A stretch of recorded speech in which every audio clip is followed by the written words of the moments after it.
I read a book different than most do. Probably most people open the book and they look at the beginning. I go to the book and I look at the end and then Ooh. I go to the beginning because I love to Mm. read the acknowledgments and Mm. and things like that. But surprisingly, when I got to the back of your book, I discovered that you had created a five senses self portrait.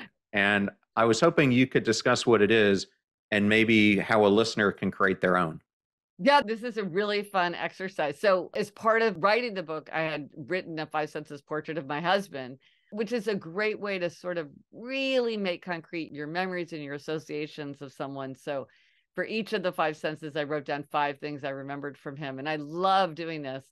And then I handed in my book, and my editor said, "Well, I think for the about the author, you should write one of yourself." And I was like, that is so funny because I just wrote this entire book about the five senses. And it never occurred to me to try to sum up myself in a five senses portrait. And so for myself, for each of the five senses, I wrote down five things that I associate most with myself.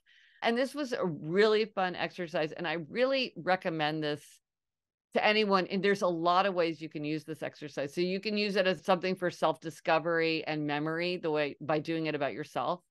You can do it as someone else as a tribute to them, or maybe you give it to them as a gift. Nothing makes you feel more seen than somebody writing one of these for you. My in-laws just went through, had a big milestone and wedding anniversary. So for my toast, I wrote Five Senses portrait of the two of them. You can do it to help you remember someone who has died. I've talked to people who have done this to like really hold on to the memories of, and then also to convey the essence of someone to maybe a child who was too young to remember a beloved family member. What I like about this is it's sort of like everyday creativity because it feels very creative. It's hard. Like you've got to work on it for like days and let these memories come to you. It's really fun to pick the best ones. You can reminisce with other people to see what you're going to come up with. But in the end, it's one page of writing. It's not one of these things where you need like a lot of skills or a lot of supplies to create something. So it's a really, really fun exercise that's very flexible depending on which way you want to take it. Well, I think that's the next experiment I want to try. Oh, good.